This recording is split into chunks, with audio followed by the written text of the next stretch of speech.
Boa noite, está no Audição, programa de preto número 97, aqui na Causa Operária TV. Você que estava aí, fique aí e permaneça aí, porque tem bastante coisa, porque o link agora é 24 horas, então você pode entrar, tomar um café, dar uma curtida, dar um superchat, aí dá outro superchat, aí dá outro superchat, contribua, se inscreva, se torne membro.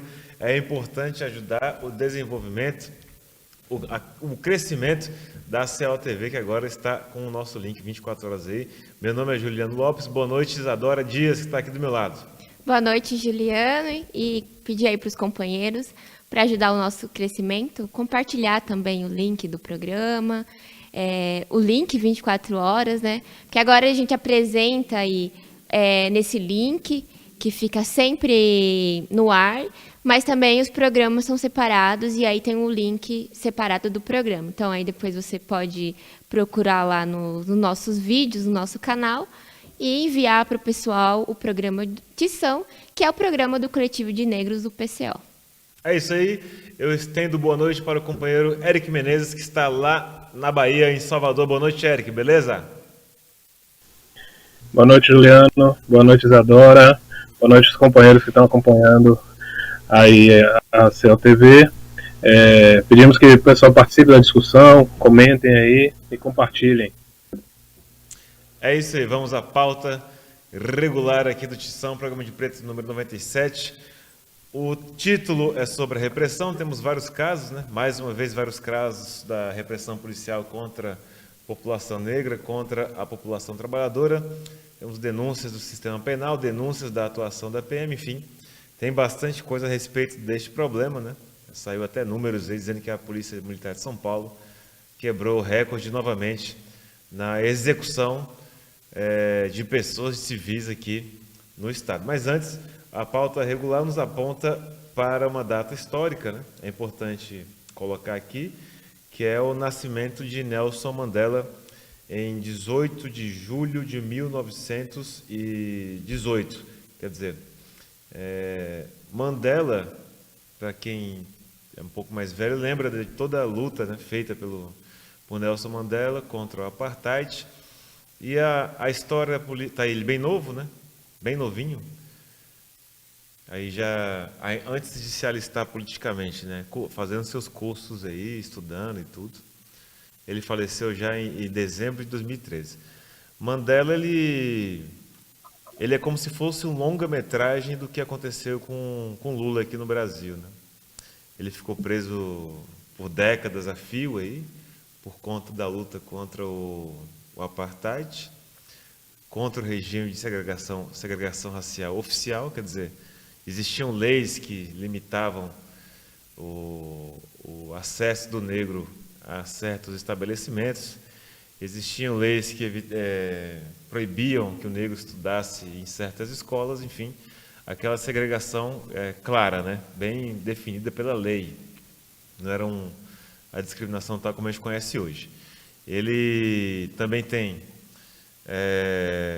uma história interessante junto ao CNA, que é o Congresso Nacional Africano, um partido político, né? Defendeu nas suas origens aí o armamento do povo, inclusive, né? Pela libertação nacional da população africana. E ele atravessa a luta do Mandela, a luta contra o apartheid de conjunto, né? Que é representada por Nelson Mandela, atravessa toda a política geral, né, de enfrentamento do negro com o Estado. Mandela finalmente faz uma conciliação, né, por um bom período, estabelece uma conciliação com o regime de opressão, para poder, inclusive, ser solto, né? Ele, ao chegar na cadeia, ele é anunciado como ali que seria o lugar que ele morreria. E finalmente ficou 27 anos, salvo engano, até a sua soltura nos anos 90, como sinal do fim, ou pelo menos do fim formal do apartheid. Quer dizer, as leis caíram com a soltura de Nelson Mandela, que não significou o fim do racismo na África do Sul, já que é um país, também, por exemplo, o Brasil nós temos 57%, 55% de negros. A África do Sul são 90 e poucos por cento de negro, e negro, assim, escura, a rapaziada escura. A minoria branca lá é branca mesmo, belgas, etc. e tal, que ainda detém, né, muito poder econômico, muito poder político no país de conjunto. Se vocês forem ver os proprietários de fazendas, terras, empresas, na África do Sul ainda estão aí. A propriedade está ainda na mão das famílias ricas, das famílias brancas. A luta contra o apartheid na África do Sul é uma lição que precisa ser estudada, né, pela experiência do negro com relação ao Estado. O Mandela, ele representou uma ala conciliadora, né, aquela ala que buscava a união, quer dizer, já no meio para o fim da sua vida política, a união do povo, né, a ala não violenta da resistência negra, etc. e tal, enquanto dentro do próprio CNA, do partido do qual ele representava, Congresso Nacional Africano, existiam aí alas verdadeiramente revolucionárias que buscavam tomar o poder pelas armas. E o Mandela foi utilizado, inclusive, para conter essa Revolução Negra, que se desenvolvia até mesmo pela prisão dele próprio. Várias manifestações foram realizadas pela soltura de Mandela, que colocaram em xeque o próprio poder branco dos racistas na África do Sul. Isso aí é um dos registros da cadeia dele, uma cadeia típica, né, pequena e tudo. Eles quebravam pedras lá como pena a ser cumprida, não existia trabalho. Por exemplo, aqui no Brasil você pinta placa de carro, faz bola de futebol. Lá não tinha isso não, você quebrava pedra por quebrar. Você pegava um pedregulho e ficava martelando a pedrinha lá, até ela ficar bem pequenininha. A sentença de Nelson Mandela, né? Vocês vejam como é que o regime trata aí os seus rebeldes, e olha que Mandela nem era dos mais radicais, mesmo assim, tal como outros tantos tidos como pacifistas, como Luther King. Olha a foto do pessoal quebrando pedra. É isso, essa aí é a cadeia do Mandela. A negrada está toda aí com distanciamento social, vocês podem ver, quebrando pedras aí dentro da cadeia. Pegava um pedregulho e transformava em pedra pequena, e essa era a rotina do sistema penal onde Mandela ficou preso. Bom, tem um videozinho, mas não vou chamar agora, não vou chamar depois, queria ouvir a consideração dos companheiros. A história do Nelson Mandela e da própria luta contra o apartheid, eu acho fundamental compreender bem, que coloca em questão a necessidade da luta revolucionária, né? O negro, inclusive o poder da África do Sul, quer dizer, se você for ver o presidente, parlamento, é de maioria negra, mas não quer dizer em absoluto que o negro tenha de fato o poder, né?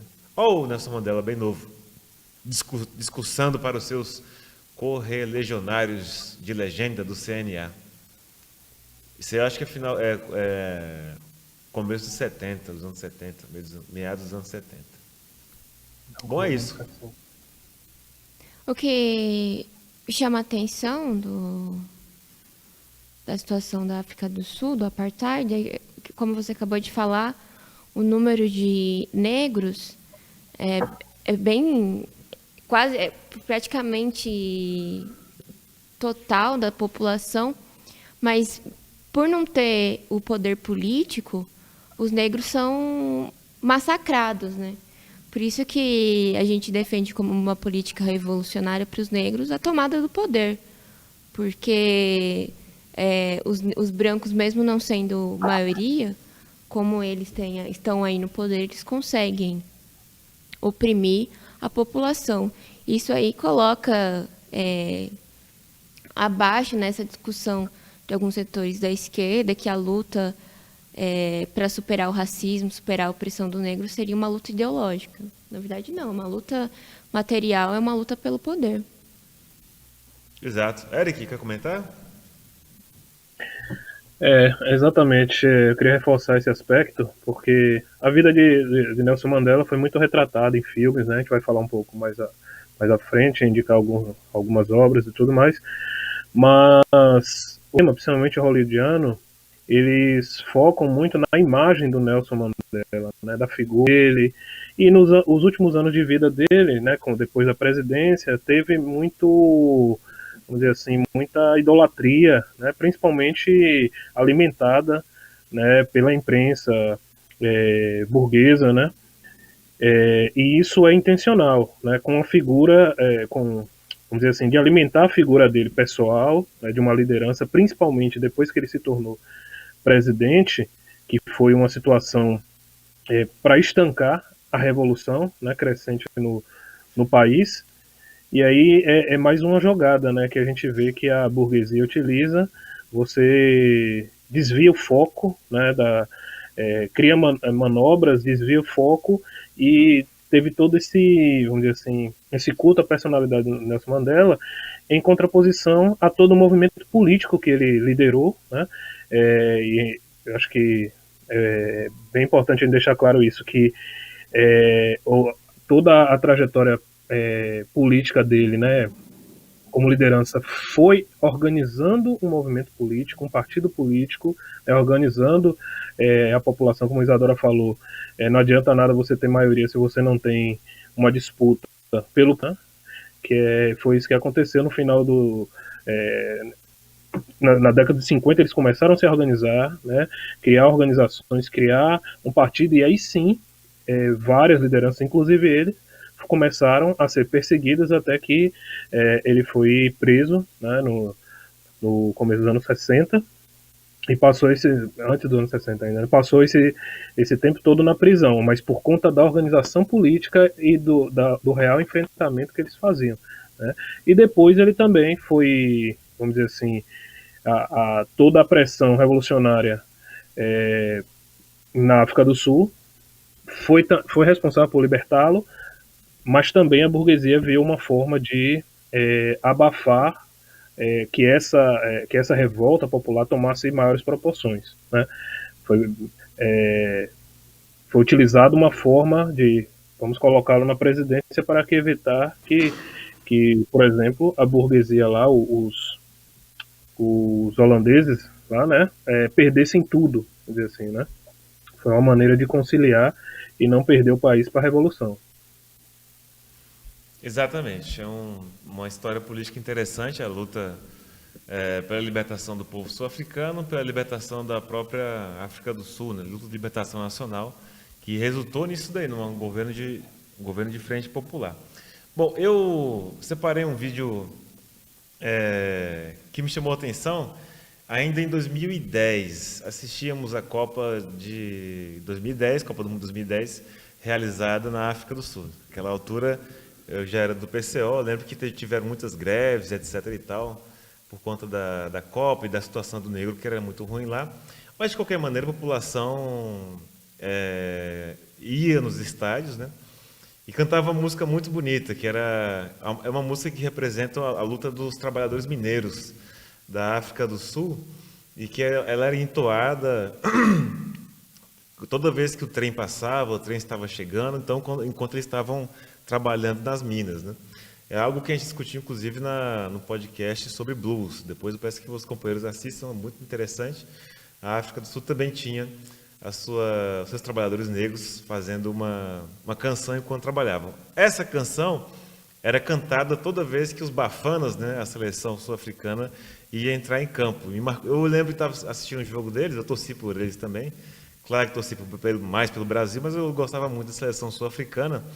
E eles cantavam, eu ficava, mas que música é essa que eles cantam? Nunca ninguém me explicou, até que eu achei finalmente no YouTube que música que era essa e vi que representava a luta, é uma canção tradicional do povo sul-africano. Também, antes de passar o vídeo, eu verifiquei para ver se não tinha direitos autorais, para ver se a gente não ia direto para a cadeia, depois de exibir o vídeo. Como eu vi que não corremos esse risco, eu queria passar para vocês, até porque um vídeo que eu vinha comentando que ia passar aqui, porque tem tempo que eu conheço, mas eu nunca achei a oportunidade de passar aqui. Mas então, passemos para mostrar que o futebol também é política, até porque acabamos de chegar do Zona do Agrião, que é a mistura com a questão do povo negro, que tem a ver com a questão do povo do futebol. E vamos lá, produção, solta o vídeo dos Bafanas entrando em campo em 2010 com Xoxolosa, e vocês vão achar várias versões dela de tudo quanto é tipo na internet. É uma música muito famosa na África do Sul, inclusive apresentada pelos sul-africanos, onde quer que eles estejam. Bem conhecido, qualquer sul-africano negro conhece essa música. É entoada, inclusive, no próprio filme que a gente vai falar aqui no final, Invictus, sobre Nelson Mandela. Também aparece essa música e no CD, na discografia, em vinil, que eu tenho também. Solta a produção.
as saudosas vuvuzelas aí dos sul-africanos que fizeram a festa em 2010.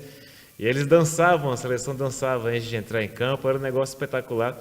Resolvi passar para mostrar para os companheiros um pouquinho da música que animava aí os Bafanas antes de entrar em campo, ainda na Copa de 2010. Mas enfim, vocês acham fácil tanto a canção dessa na Copa do Mundo quanto outras versões? Tem versão que é só a capela, tem versão que vem com uma dança sul-africana, chama-se Xoxolosa, é muito legal. Eu acho que o pessoal vai ter que procurar porque não foi o som. O som, até, às vezes até é uma intervenção divina, vai que sai o som e a gente leva um processo autoral, então quem sabe não foi isso daí, né? Tem que também vigiar. Mas enfim, um abraço aí para quem assistiu e acompanhe aí na... dá para procurar aí no YouTube. Vai achar, vocês acham aí. Bom, vamos para a pauta regular. Fomos da história do Nelson Mandela, música, cultura, coisas bem legais. Vamos à rotina sangrenta e torturenta da Polícia Militar brasileira. Isadora, o que a gente já tem? Tem Polícia Militar, tem cadeia, tem tudo, não é isso? Então vai você, porque aí eu já... Eu queria tanto que a história do povo negro se resumisse ao futebol, à música. Mas, enfim, vamos lá. Vamos lá. Bom, eu acho que um tema aí relacionado à repressão e... A gente tem visto aí, denunciado muito na nossa imprensa, e a questão do aumento da repressão contra a população negra agora durante a pandemia, né? Polícia aqui de São Paulo e do Rio de Janeiro juntas estão batendo recorde de assassinatos, e essa violência ela não termina aí, né? A gente tem a questão dos presídios que estão lotados de pessoas doentes, e correndo risco aí de morrer. Aliás, não só correndo risco, mas já está acontecendo, já está tendo morte de pessoas presas. E a situação é tão crítica que até a ONU recebeu aí uma denúncia vinda por parte de algumas instituições do Brasil.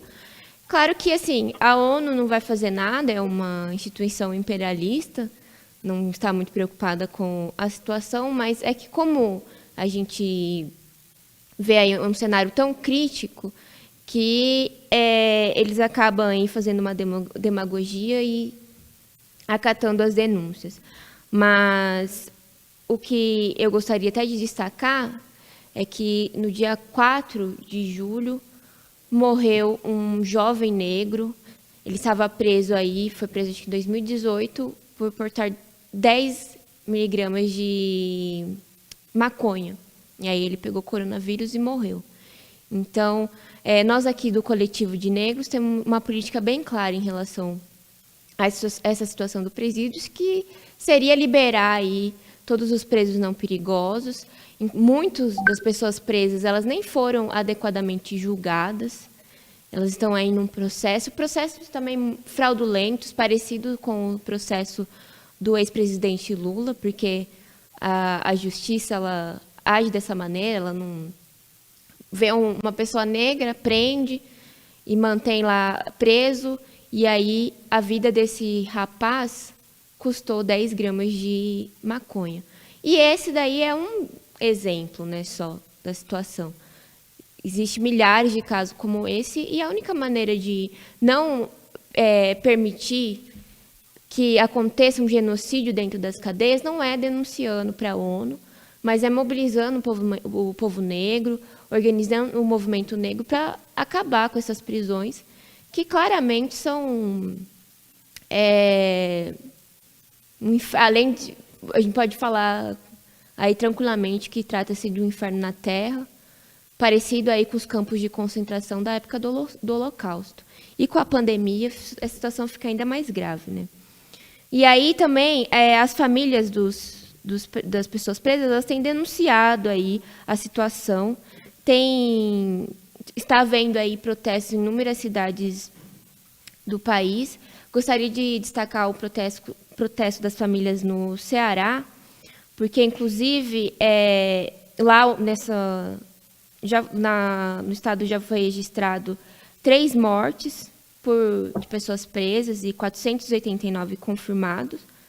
Só que, assim, imagina, se nem com a população normal, né? População normal não, população que está livre, tem um controle da pandemia, imagina dentro dos presídios, né?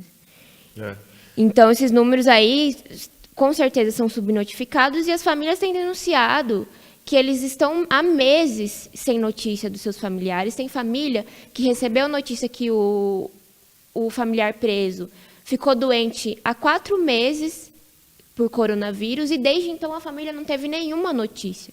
Então, não é só as pessoas presas que estão sob uma situação de tortura. As famílias também, porque imagina que é desesperador você ter um ente querido sequestrado pelo Estado, porque trata-se dessa situação, e você não ter nem notícias, não conseguir saber se a pessoa se recuperou, se morreu, se está viva, como está. E aí essas famílias elas têm feito protestos, e no Ceará esses familiares eles foram intimidados pelos funcionários do presídio. Então, porque fica uma situação, né? Uma situação de completo horror, né, Juliano? O pessoal está preso, vai protestar, não pode, é intimidado pelo Estado. O negócio é escandaloso, né? A população carcerária oficialmente vai estar na casa das 750 mil detentos, mas aí não se leva em consideração todos os outros estabelecimentos penais que existem, como as próprias delegacias, ou outros tipos de presos, como aqueles que estão em averiguação, mas estão em averiguação faz 90 dias, 2 meses, 4 meses, etc. e tal. Eu queria destacar que isso aqui também, a denúncia, né, fala que existe resistência do Poder Judiciário em soltar o pessoal que está dentro de uma cadeia, confinado, e dentro dessa cadeia existe uma pandemia, existe o contágio de coronavírus. No começo da crise penitenciária com coronavírus, eles falaram que a política era isolar o pessoal, aí deixar as cadeias sem comunicação com ninguém. Aí, o que aconteceu? Do mesmo jeito, apareceu o coronavírus em várias cadeias. Eles mantiveram a política de não deixar ninguém visitar preso nenhum, e agora é a política secreta de ninguém saber o que está acontecendo lá dentro. Além das intimidações, tortura, e a tradicional forma de tratar o preso como se fosse uma pessoa de última categoria. Eu acho até que quem nunca foi numa cadeia deveria um dia ir visitar qualquer pessoa lá para ter uma experiência bem interessante sobre o que é esse estabelecimento penal. Você pode ter uma certa concepção sobre uma pessoa que cometeu um crime, mas quando você entra numa cadeia, você tem a nítida impressão de que aquilo dali precisa acabar imediatamente, que aquilo dali não serve para ser humano ficar, nenhum tipo de ser humano ficar num local como aquele. Menos ainda quando essas condições que estão colocadas aqui no Brasil, que são condições totalmente arbitrárias, né? Negócio feito para animal, né? Como estava nas fotos aí. Já denunciamos aqui as cadeias aí com 50, 40 pessoas no espaço para 10, né? Negócio totalmente absurdo. A gente defende uma política democrática de acabar com isso daí, porque nem se trata de uma política revolucionária, mas democrática. O Estado se mostra incapaz de manter alguém preso. Não consegue prender alguém e, ao mesmo tempo, dar comida e banho nessa pessoa que está presa. Se não consegue nem dar comida nem banho, não consegue prender ninguém. Então tem que soltar todo mundo, em primeiro lugar. Em segundo lugar, isso aí que a Isadora falou. Uma quantidade gigantesca de gente presa aí por porte de maconha. Esse porte de maconha também, várias vezes, é um porte injetado, né? Que a polícia, quando aborda alguém e a pessoa não tem droga nenhuma, se você tiver um pouquinho mais de melanina na pele, você vai ter um pouquinho de porte de maconha em algum lugar da sua roupa, da sua carteira. E aí você vai parar na cadeia. E aí você pega o coronavírus e você morre. E aí aparece o dramalhão da imprensa capitalista, né, dando notícia, nós vamos fazer denúncia na ONU, etc. Mas quem que vai pagar por isso daí? Quem que vai pagar por essa vida que se perdeu por conta de uma prisão arbitrária da polícia militar com esses 10 gramas de maconha aí? O rapaz morre lá dentro por conta de coronavírus, ou geralmente morre por qualquer outra coisa. Na cadeia você morre por leptospirose, tuberculose, morre por qualquer motivo, porque não tem tratamento de nada. E aí fica tudo por isso mesmo, né? Quer dizer, as contas elas precisam ser bem feitas para depois ser cobrado, porque nessa toada aí, na verdade, não é que as pessoas estão morrendo de coronavírus. O Estado já mata oficialmente com a polícia militar as pessoas inocentes, trabalhadores, aí, população negra, mata gente dentro das cadeias, né, que são a pessoa morreu por parada cardiorrespiratória na cadeia. Aí pronto, é isso. Aí ninguém explica o que aconteceu. Aí você vai investigar, jogaram bomba de gás dentro da cela. Aí você vai investigar, enforcaram o cara na entrada, que nem agora, né? A polícia de São Paulo viu o caso do George Floyd nos Estados Unidos. Aí você pode imaginar que o pessoal ia ficar na defensiva, né? Não. Aqui eles estão pisando no pescoço, enforcando motoboy, enforcando 3 pessoas ao mesmo tempo, bate, espanca, e não é só a PM, não. GCM faz isso daí também, segurança do metrô também faz. Aí, na verdade, se animaram com o que aconteceu nos Estados Unidos com o George Floyd. Aqui é a rotina macabra da polícia militar. E aí aparecem essas coisas do sistema prisional, que também é assim. Tem que ter claro, né? A direita ela adora o sistema prisional, mas a esquerda também não fica para trás. Tudo para a esquerda é cadeia. Cadeia, cadeia, cadeia. Aumenta as penas, aumenta os crimes, cadeia, cadeia. Vamos prender, vamos prender, vamos prender. É muito bom para quem não está indo preso, viu? Mas para quem está indo preso, o negócio é bem ruim. Por isso que a gente tem essa política aí de acabar com esse sistema penal totalmente criminoso. Oficialmente são 750 mil vidas aí nesse negócio. Mas... Inclusive, produção puder soltar, a gente lançou uma revista do João Cândido com reivindicação do fim das prisões, né? Porque não tem essa de reformar, nem reformar a polícia, nem reformar a prisão. São instituições que precisam vir abaixo, não tem humanização, não tem reforma. Precisa vir abaixo e é a única maneira de impedir que o povo negro seja massacrado pelo Estado. Eu destacaria eu fiz uma coluna essa semana aí sobre esse problema do PM trabalhador, né? Só para ter claro, para nós aqui, o policial militar não é trabalhador de nada, não produz nada, não contribui para nada na sociedade, é apenas um braço, é uma máquina de matar, né? É uma máquina de torturar o povo e tem que ser tratado como tal, não existe outra alternativa aí. Se a polícia militar, os policiais querem, está aí a capa da revista, né? Pelo fim dos presídios e tudo mais, que nós estamos defendendo, né? Desde o começo, porque também tem isso, né? A polícia militar faz um serviço sujo, que é prender todo mundo sem prova nenhuma, mas aí ninguém fala do belíssimo poder judiciário, né? Com sobrenomes alemão, todo mundo chique no último, que o poder judiciário é assim, não é eleito por ninguém, é só esse latifúndio de toga aí que fica mandando e desmandando no país, e é esse pessoal que mantém todo mundo preso, tal como a gente vê aqui hoje. Mas, enfim, a questão da PM é isso. Não tem essa de... nós aqui somos abertamente contra as melhorias de condições de trabalho da Polícia Militar. Totalmente contra. Tem que ser tudo sucateado, tem que ser destruído tudo. Quanto pior, melhor.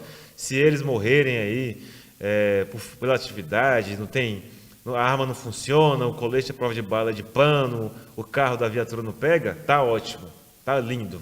Para nós, se eles quiserem se organizar, fazer uma greve, já discutimos essa questão de direito político aqui. Façam greve, é um direito político fazer greve, como qualquer pessoa ou categoria, o que quer que seja, tem. Mas como trabalhador, não tem essa de, ei, você aí parado também, você aí fardado também é explorado. Coisa nenhuma. Nossa palavra de ordem é pelo fim da Polícia Militar, pela dissolução da PM. Não existe o menor sentido de se manter uma corporação dessa aí, que faz o trabalho sujo, né? Queria destacar o papel do Poder Judiciário, o mesmo judiciário que deu o golpe de Estado aí, que mantém todo o trabalho, que sustenta, né? A PM vai lá, prende, e o Poder Judiciário mantém a pessoa presa em um sistema penal totalmente infernal. Mas, enfim, falei. Temos o Eric, fale aí, homem. Até agora a gente não passou a bola para você. É isso aí, eu concordo plenamente. Essa é a nossa política, deixando bem claro que o trabalho do PM é matar, né? Qual é a produtividade dele? Qual é a produção dele? Eles mesmos falam que não fazem questão nenhuma de prender ninguém. E jogam a culpa que é culpa do judiciário, porque se a gente prende, o judiciário solta. Então a gente mata. A gente prefere lá logo acabar com a história, dizem eles, né? Só que no Brasil não tem pena de morte ainda. Pelo menos não oficialmente, né? Mas é o que a gente vê. E isso se traduz, como vocês colocaram, de todas as formas. Não é a pandemia que está matando agora, né? Os presídios brasileiros matam de tudo tudo que é forma, né? Desde cólera, né, a condições de alimentares, presos ficam doentes pelas péssimas condições alimentares, comida estraga, falta de atendimento médico, né, a própria repressão dentro dos presídios. O coronavírus chegou pelos agentes penitenciários, né, para aqueles que suspenderam o acesso de outras pessoas, que a gente sabe que também esse controle não existe, né, é fictício, né, até porque as prisões, as cadeias não tem nada que dirá controle. O controle é para atender só uma logística dos policiais que estão ali aí para proteger eles. E mesmo assim, muitos ficaram infectados e foram para casa, e os presos ficaram lá trancafiados para morrer, né? E outro aspecto que eu acho importante destacar toda vez que a gente fala nesse tema é que a grande, quase totalidade dos casos não tem nada de crime, né? Zero de crime, porque a grande maioria não tem investigação nenhuma, né? A gente tem visto aí nos últimos meses, as manifestações, muita gente é presa só por estar manifestando, todos os dias a gente vê isso, uma pessoa que estava portando um canivete ou uma tesoura ou qualquer bobagem, ou porque olhou feio para a polícia. Então as prisões são feitas totalmente sem fundamento, né? Mesmo aqueles que poderiam ter algum indício, poderia ter algum crime, não tem investigação concluída, não tem nada, não quis sonhar direito de defesa. Então a grande maioria das pessoas que estão lá não tem nenhuma fundamentação, que dirá condenação, né? Deixar isso bem claro para o pessoal que está acompanhando aí. Exatamente. É preciso ter uma política séria a respeito disso daí, né? A esquerda pequeno-burguesa, ela não consegue passar da demagogia, né? Junto às forças de repressão, não consegue passar de uma política eleitoreira. Vocês vejam que nós estamos em ano de eleição e começa. Todo negócio de não, vamos ter que ver direitinho, a polícia militar precisa de ser reestruturada, não, na verdade precisamos desmilitarizar a PM, não, porque o policial ele tem transtornos psicológicos também, precisa de cuidado, não, porque vamos observar bem o que devemos fazer, coitados dos policiais, etc. Mas nem sonhando. É preciso organizar o povo trabalhador, população negra que é vítima da polícia militar aí, e reagir à altura. Não dá. Toda semana agora aqui em São Paulo é isso. Depois de pisarem no pescoço da moça lá, um escândalo nacional, no dia seguinte estava enforcando o entregador lá, que gritou também que não conseguia respirar, sem motivo. Entregador, o grande criminoso brasileiro, entregador, que esse é o criminoso. E eu acho que o que mostra bem o caráter da polícia no caso desse entregador é porque ele estava fazendo uma greve, né? E é para isso que a polícia existe. Ela foi criada aí há muito tempo para reprimir a classe trabalhadora. Inclusive, falando aí já da esquerda pequeno-burguesa, teve o caso da Erika Hilton, deputada aí do PSOL, que ela fala que para acabar com essas ações da polícia, a gente teria que fazer debates raciais dentro da instituição. Que esse é o problema. Tá faltando aí palestra, Juliano. Vamos lá. Vamos se inscrever para dar palestra para os policiais. Porque para esses políticos parlamentares, essa é a solução. Sei lá, fazer uma palestra, fazer um trabalho de conscientização e acabou. E não, em nenhum momento eles debatem o caráter da existência da polícia e a necessidade de acabar com esse aparato. O rapaz aí que foi enforcado durante a greve, ele foi levado à delegacia sozinho, chegando lá ele foi torturado, a polícia feminina, que inclusive aí falam, né, que tem que ter polícia, comemoram, né, quando tem polícia trans, polícia mulher, etc, fala aí que é empoderamento, mas foi justamente uma polícia feminina que obrigou ele a tirar uma foto com ele pelo celular pessoal dela, e ele não quis, falou que ela não podia fazer isso, se recusou a tirar foto com ela, ele virou de costas para não tirar foto, e aí começaram a ameaçar ele de morte, fazer tortura psicológica. Como que vai levar um debate racial dentro dessa polícia se ela a maneira como ela atua? Não tem essa de debate, de palestra, tem que colocar abaixo. Exato. Não, eu queria que o Eric comentasse, inclusive, essa. Eu vou destacar aqui que já me sobe o sangue, que o PT tirou essa candidata policial militar como prefeita de Salvador. Eric, me corrija aí se não estiver errando alguma coisa. Tirou, eu não sei como, porque eu não vi nenhuma conferência, nenhuma convenção, e nem está aberto o período para a escolha de candidatos ainda, segundo diz a Justiça Eleitoral. Então, antes até de criticar o lançamento de uma candidatura de uma representante da repressão contra o povo, eu acho que cabe ainda aqui uma crítica até sobre o funcionamento. Porque como assim já tem pré-candidatos, etc. Não tem discussão nenhuma com militante nenhum. De onde que saiu essa candidatura? Quem escolheu? Foi o secretário? Quem escolhe a candidatura é o secretário de segurança que escolheu a policial militar? Bom, vamos lá, Eric. Comente um pouco. Exatamente. Aqui a candidata a prefeita de Salvador, né, a prefeitura de Salvador, pelo PT, já foi escolhido desde o começo do ano. O governador Rui Costa empurrou goela abaixo dos militantes, né, não teve prévia nenhuma, né, votação nenhuma dos militantes e do quadro de filiados do partido. O pessoal da esquerda esperneou, né? O pessoal mais ativo também esperneou, mas sabe que dentro da burocracia da direção do PT não pode fazer nada, né? Então o governador empurrou ela abaixo e a candidata da esquerda em Salvador para enfrentar toda a burguesia que está formada aí e o carlismo, que já está certo, né? A gente já dá a situação praticamente como certa, que provavelmente isso aí foi uma jogada para que não se ganhasse, né, a esquerda não ganhasse, que é uma coisa que a gente tem denunciado, que o PT tem feito em vários lugares, né, a direita do PT aí, principalmente, fez em São Paulo também, onde um candidato aí ligado à burguesia aí dos coletivos ganhou, né, diferente do que uma outra parte, um setor mais popular do partido queria. Aqui em Salvador foi a mesma coisa. O governador, que tem na base do seu governo toda a direita, né? Provavelmente eles têm algum tipo de acordo. Tá aí, a Major Denise Santiago, né?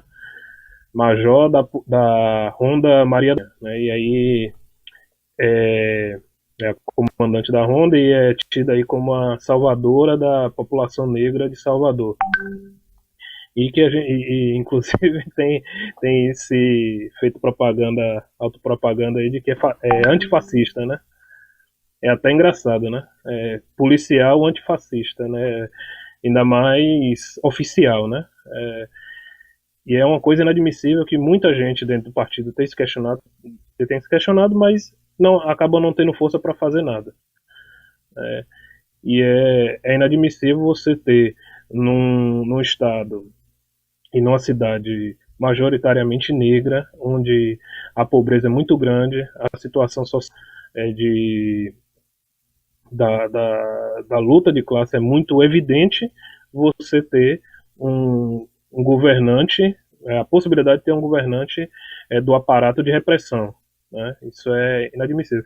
Rapidamente, sobre o caso do entregador, que teve a greve ontem em São Paulo, para completar, poucos minutos depois do entregador ter sido quase assassinado, né? Que ele foi enforcado, ele falou, não estou conseguindo respirar, e o pessoal da UGT, que estava dirigindo lá, estava em cima do trio, ainda agradeceu a polícia, né? Muito obrigado à polícia, entendemos que vocês são trabalhadores também.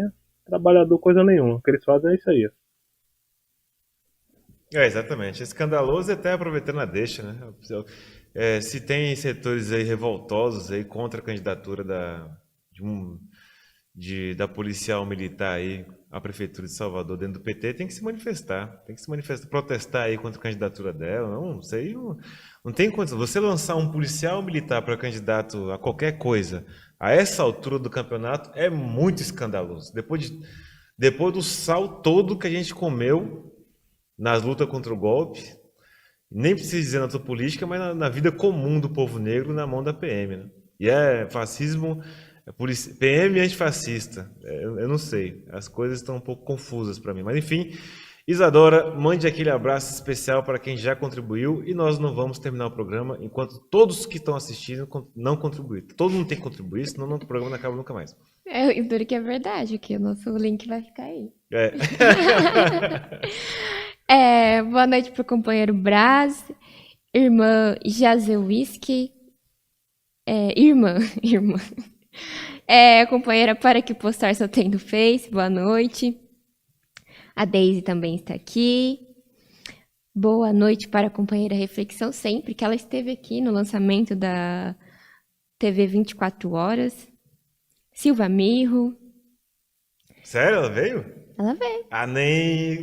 Por isso que esses nomes aqui, eles não ajudam. E eu sei o nome de verdade. Não faz. Companheiro Laguna Sunhouse está aqui também. Quem mais? Temos Carlos Santos, Estúdio M5. Agradecer o superchat da companheira Para Que Postar Só Tem do Face. Eu falo companheira, mas eu não sei se é companheiro ou companheiro. Por isso que tinha que falar companheira. Companheira. E a pessoa comentou, além do esculacho, a PM também está tirando fotos com o celular para te acusar no futuro de algum crime, pelo enfim imediato da PM.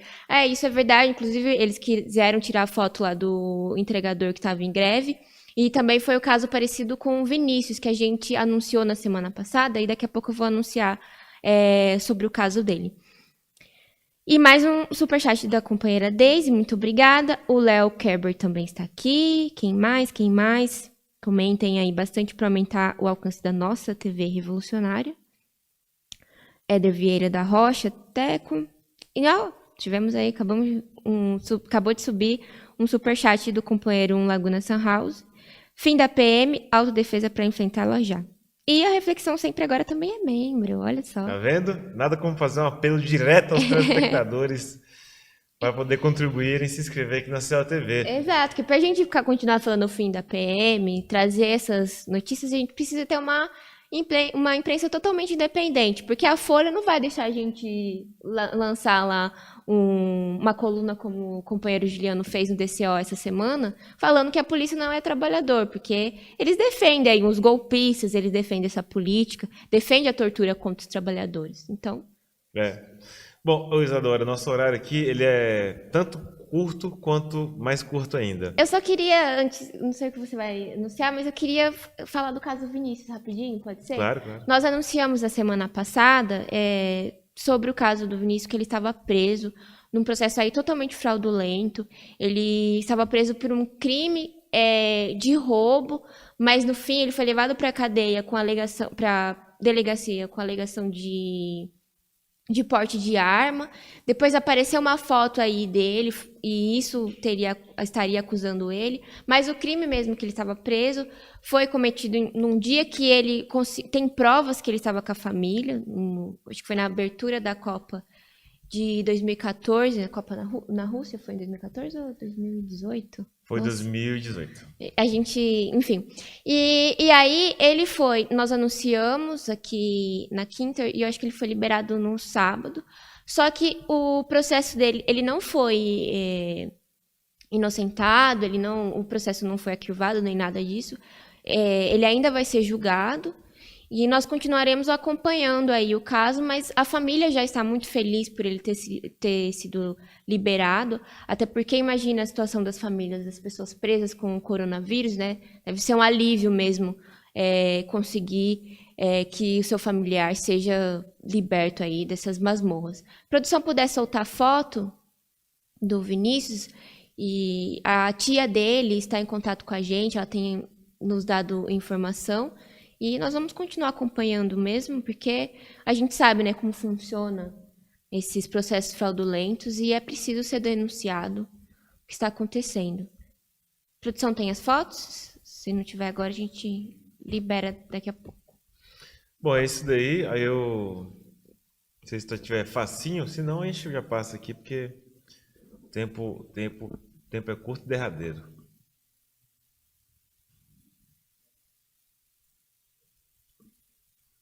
Aí foi.